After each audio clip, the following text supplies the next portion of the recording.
Before we continue with today's video, I'd like to shout out the sponsor, Simply Carbon Fiber. If you guys are not new to the channel, then you know that I've been working with Simply Carbon Fiber for a while, and they're one of my favorite sponsors. They have a ton of awesome carbon fiber products, such as these 100% carbon fiber wallets, which hold up to 6 cards, cash in the back. They have this also not only in this tool weave, but also in this beautiful forged weave as well. They also have awesome carbon fiber cases, which is exactly what I'm rocking right now. I think this green right here matches really nice with my H2R. I thought it was a neat feature to have colored carbon if you have a specific bicolor to match it with, especially that they're available in forged carbon as well. One of my favorite new products of theirs are these carbon fiber license plate frames, available for not only the motorcycles, but also they're available for cars as well. And a ton of other accessories, including watches, sunglasses, rings, keychains, you name it, they have it. Anything carbon fiber will be available at Simply Carbon Fiber. It'll be the top link in the description, and everything is 100% real, durable carbon fiber. Check them out,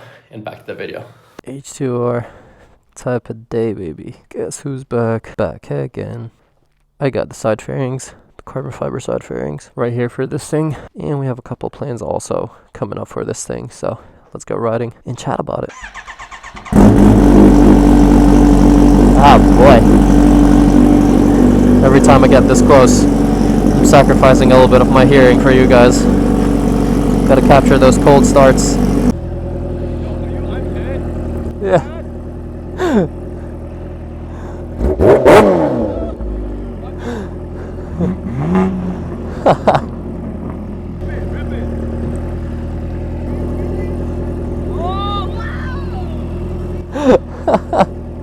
Oh boy, I literally just hit record. The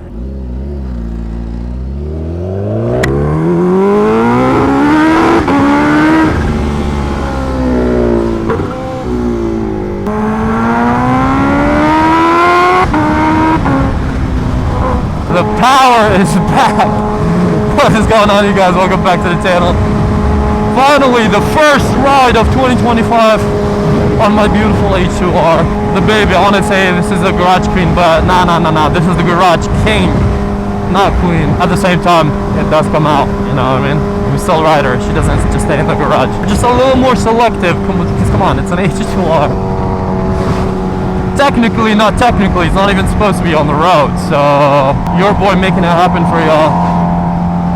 Not gonna lie, this bike leans pretty nice. It feels very solid and stable. Kind of forgot about how good this feels. But also, the last time I was riding the Rush, which is a naked bike, so obviously it's a little hard to compare the two. I was wondering why it's so loud. I mean, it's still very loud, but I was in 5th gear. There you go. Now I'm feeling the heavy weight of this bike in comparison to some of my other bikes. You definitely gotta have a little strength to put into it to throw her around.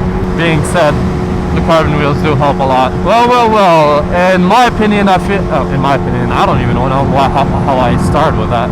Sorry, I'm still a little bit rusty. It's been, my videos have been a little, it's cold weather, it's not riding season.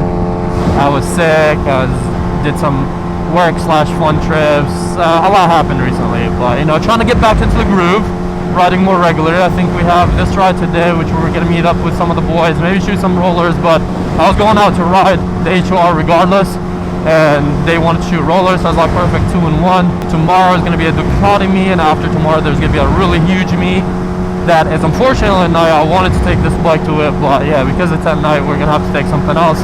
Maybe the Ducati, maybe the R1M, I don't know. Let me know in the comments below which one do you guys think we should take. Next meet, the night meets.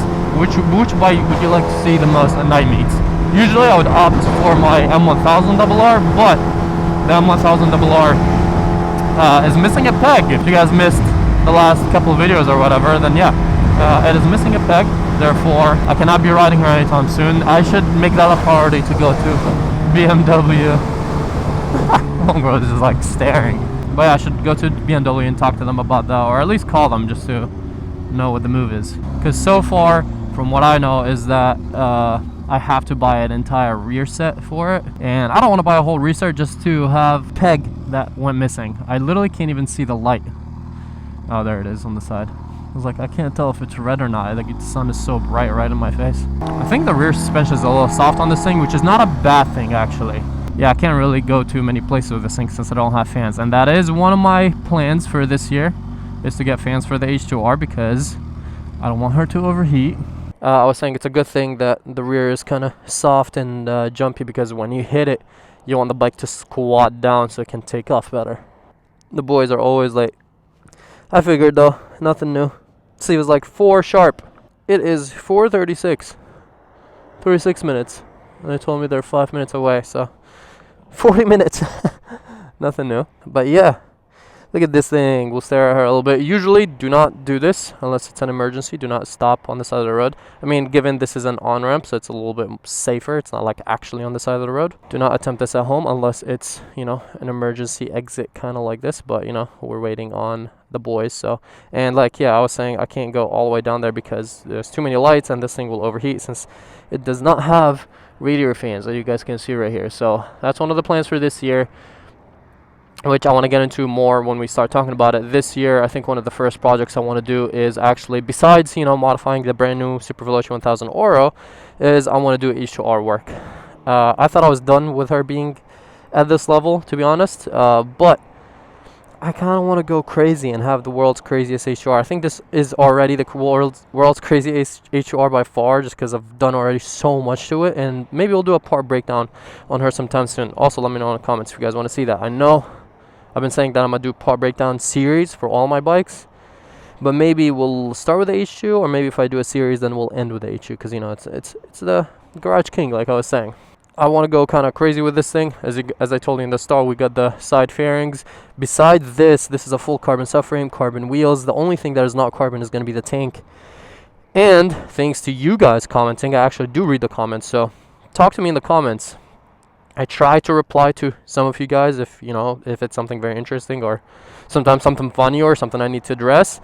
But I obviously can't reply to everyone because I post so frequently, and I still have Instagram and DMs. It's a lot. So, but I try to at least read the comments and heart some of them. So yeah, I appreciate you guys commenting, and I actually care about what you guys think. And speaking about that, one of you guys actually told me, because I've talked about wanting to build a full carbon H2R, but they don't have a carbon tank, and they told me about this company that's the Popo. Okay, he's not turning around. I was like, if he took that exit, I might be in trouble, because he would turn around and get me. Oh, there they are.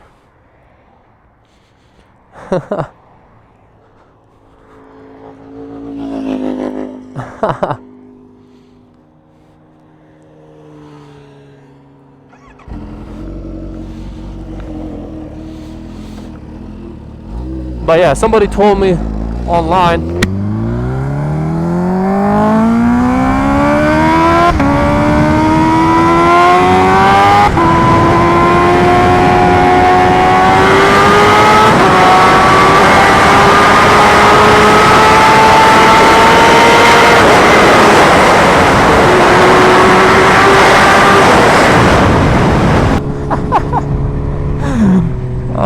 Just a little bit.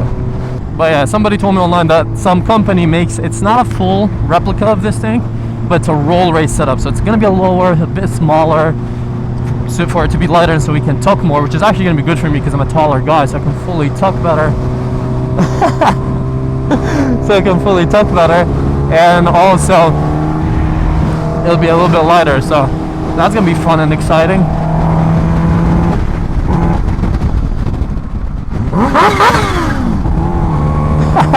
I forgot that my rear brake is all non-existent, so.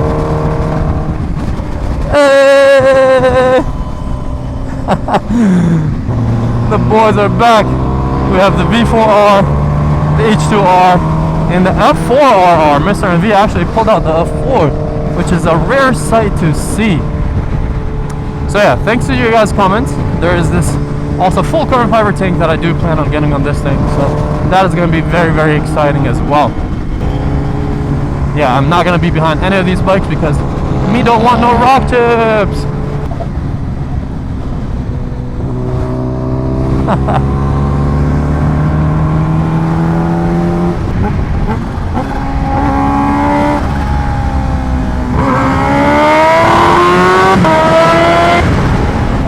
We got the Infiltrator, the Japanese bike with the 2 Italians. See, if I had the Extrenta, this would have been a really cool trio, you know? We put like some of the top of the Italians all together. Oh, he's telling him to go to the side. I thought he was telling me no, no, no. Like, what did I do? What did I do? Is there something wrong with the bike?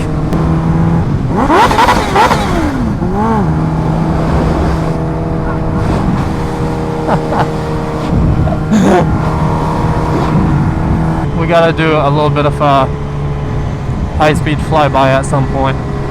The lights are off, or like one of the lights are on and the other one is not on the Ducati. So yeah, that's the cosmetic plan, at least. Well, technically it's a cosmetic, plus it's a little bit of a diet, because, you know, carbon fiber is gonna make her lighter, better, stronger, and faster. But I also plan on doing actual performance mods more to this thing. As you guys know, this bike makes 330 horsepower. We put her on the dyno, ended up making an extra 25 wheel horsepower, which is about 35, I want to say, crank horsepower, 35, 40 crank horsepower. That plus the 330 that it makes already, so it's around 370 horsepower for this bike. But I can make more. This is with completely regular pump gas, non-rate gas, so obviously that alone can make a big difference.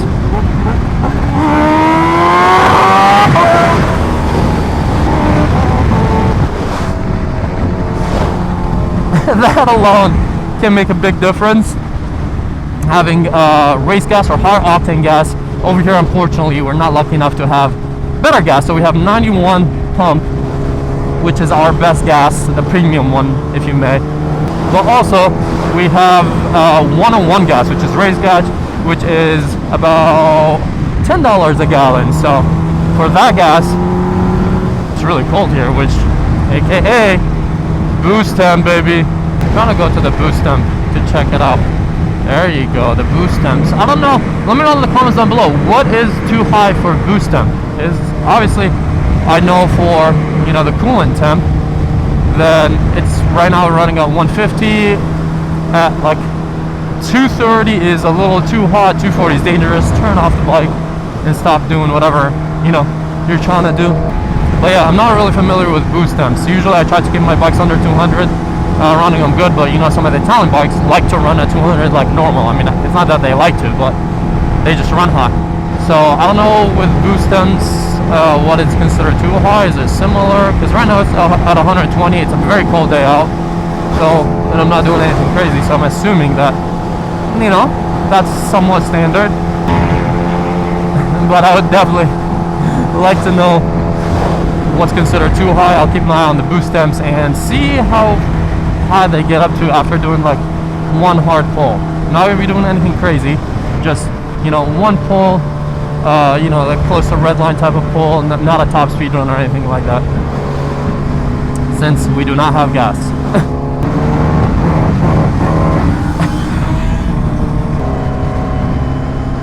Except that I don't have headlights, so this might look a little bit weird.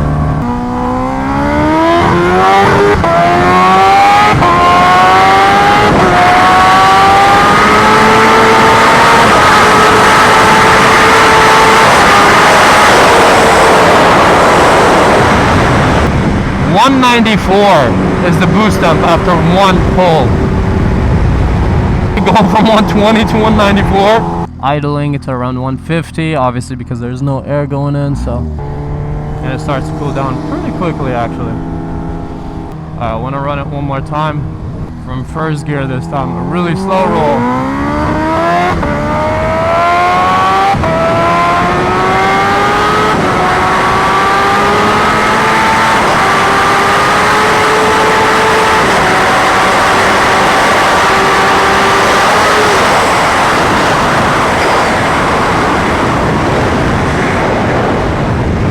200, the boost temps hit 200, and I was like a little bit after like releasing from the roll. I'll have to rewatch the tape and see where the boost temps are at.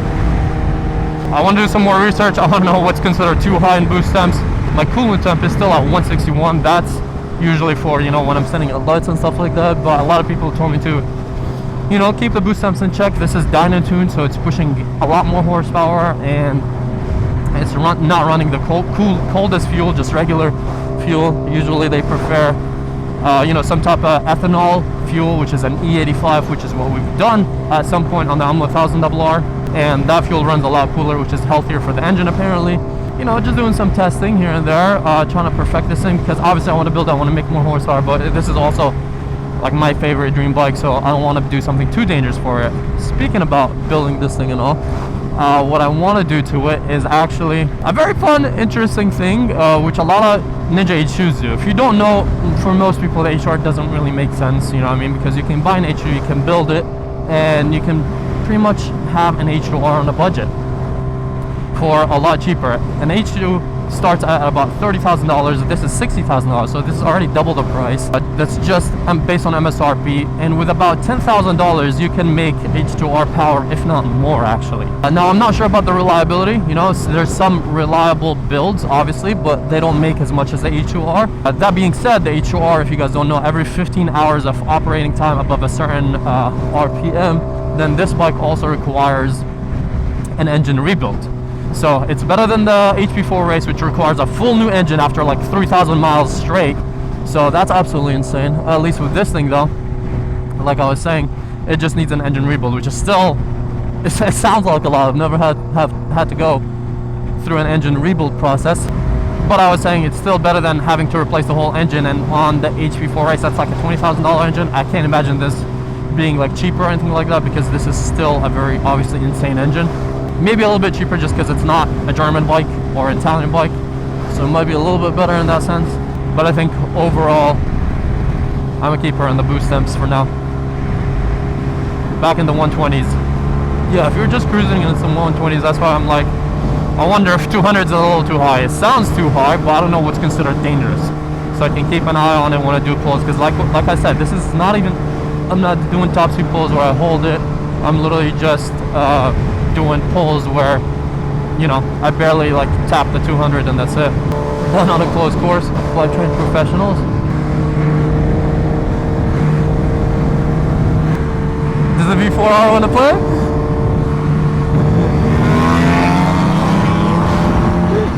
Hold on, buddy. I'm trying to do maybe a proper race, even though I don't have gas. I don't know what I'm doing. So yeah, one of the main things I want to do for this is supercharger gears. Wow, the boost temp drops under 120, which is, I don't know, sounds like low. 116, yeah, if you cruise, I guess, you know, obviously the supercharger cools down a little bit. Maybe I'll think about that too when I'm doing like pulls and I want to do top speed runs. I'll make sure that the boost temps start really low so don't creep up as much, and obviously give me more power so it doesn't, I mean, it's technically a supercharger, so I don't know if it heat soaks, but I also know that it does better in cooler temperatures.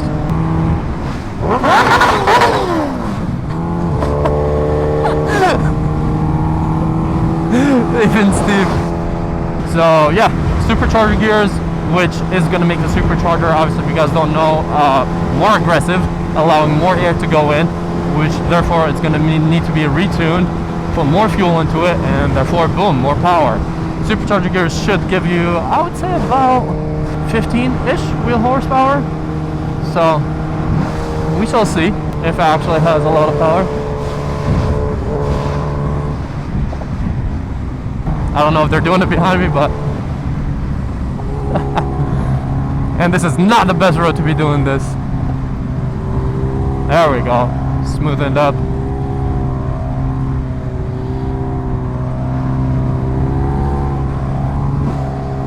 No, I'm the only one doing it.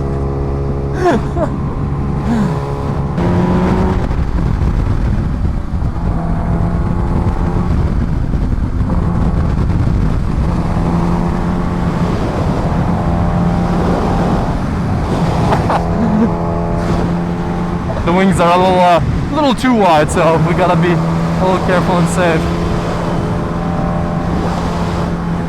So yeah, back to it. Sorry, I'm like in between like shooting and also talking to you guys and doing pulls and all that, but it seems like the boost temperatures are not dropping under 118. I wonder how they are on the H2, because you know the H2 has not as intense cams, setup, power, all of the above. So I wonder how it is on that bike. But I'll start to keep a look at a little bit. I thought that they were good, but you know, I feel like people started to get me a little bit like concerned about it here and there. You know, they're like, keep your eye on the boost temps, they might get crazy. And yeah, when I do the supercharger gears on this thing, then the bike is gonna start running, well, the supercharger is gonna start running hotter, obviously, because it's spinning faster to produce that extra air. So, you know, it's slightly dangerous. So that's why I wanna, first of all, take apart the clutch casing, because the supercharger gearing, I believe, are on top of the clutch. And I wanna see the current gearing on it, and from there move on. Either, you know, I think I want to do one step up depending on how many gearing it is, but we'll see how aggressive I want to go. Knowing me, I'm gonna want to do as aggressive as possible when it comes to supercharger gearing, while still being slightly safe, because, you know, we still have I think a stage 4, which nobody recommends, and apparently it's a little bit too much. The sad part about this bike is that it does not have a fuel trip. You don't even hear him coming. Wait, boost percentage? I've never seen that before. There's boost temperature and there's boost percentage as well. Also, boost temperature is up to 114, new low. Boost percentage is crazy. So it's already at over 100%. I think Kawasaki said that it's capable of 300%. I don't know how that makes sense, because I would think 100% is max. But we're starting with 114 without even... Okay, so it barely starts climbing up. So, pretty sunset.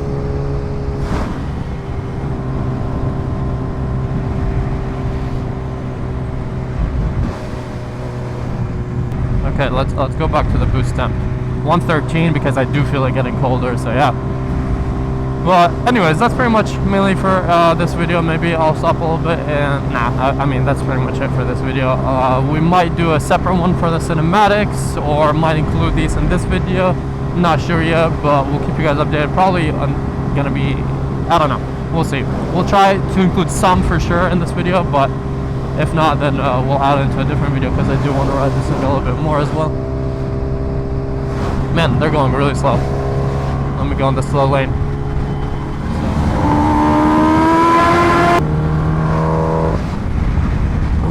Oh, my bike is cutting power. But that's crazy, look at this. Like nothing.